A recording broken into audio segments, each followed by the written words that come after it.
నా రైతులందరికీ నమస్కారం అన్న. మీ పేరు? శివ. నా పేరు శివ అన్న గారు. అన్న ఇది ఏ ఊరు? జల్లావన్లపల్లి. జల్లావన్లపల్లి అన్న. మీరు మొత్తం ఎన్ని ఎకరాల్లో టమాటా సాగు చేస్తున్నారు? మేము 2 ఎకరాలు. 2 ఎకరాల్లో. మనకు ఈ సీజన్ స్టార్టింగ్ లో కానీ మీరు టమాటా పంట వేయకముందు కానీ ఎటువంటి ప్రాబ్లం ఉంది టమాటా పంటల్లో ఎక్కువ?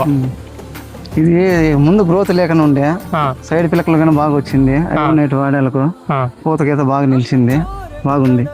సో I1 మీరు ఏ స్టేజ్ లో వాడినారన్న? ఎన్ని రోజులు పంటకు వాడారు? ఫస్ట్ 20 రోజుల నుంచి వాడినాం. 20 రోజుల నుంచి. ఎన్ని రోజులకు ఒకసారి వాడినారన్నా? నెలకు 4 సార్లు వాడినాం. నెలకు 4 సార్లు అంటే వారానికి ఒకసారి 20 రోజుల నుంచి వాడినారు. 20 రోజుల నుంచి వాడినాం. మీరు I1 వాడక ముందు పంట ఎలా ఉండింది, వాడిన తర్వాత ఎలా ఉండింది? అప్పుడు డల్ గా ఉండే, ఇది వాడినాక బాగా రిజల్ట్ బాగుంది. అంటే మెయిన్ డిఫరెన్స్ కొమ్మల్లోనా పూతలోనా దేంట్లో గమనించినారు? ఇది కొమ్మలో బాగా పిలకలు బాగా పెట్టినాయి, ఈ కొమ్మలో బాగా వచ్చినాయి. సైడ్ పిలకలు పూత బాగా గ్రోత్ ఉంది. పూత కూడా మంచిగా బాగా వచ్చింది. ఇది మీరు ఇంకా 500 పెట్టినారు కదా లీటర్కి, దాంతో మీరు పెట్టిన 500కి మీకు ఉపయోగమేనా? ఉపయోగమేనా? బాగానే వచ్చింది, రిజల్ట్ బాగుంది. సో ఇది మీరు ఇంకా పక్క రైతులకి రికమెండ్ చేస్తారా? పక్క వాళ్ళకి చెప్పినాం, పక్క వాళ్ళకి కూడా చెప్పొచ్చు. బాగా వాడుకోవచ్చు.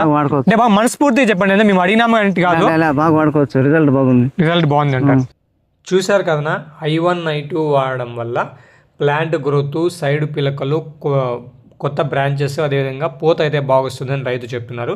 ఇక I2 వాడితే పూత బాగా నిలబడి, పిందె బాగా నిలబడి, కాయ సైజులు, షైనింగ్ కూడా వస్తాయి. మీకు ఎవరికైనా కావాలంటే పైన కనబడుతున్న నెంబర్కి కాల్ చేసి ఆర్డర్ బుక్ చేసుకోవచ్చు, లేదా దగ్గరలో ఉన్న మీ డీలర్ని అయితే సంప్రదించవచ్చు. Thank you.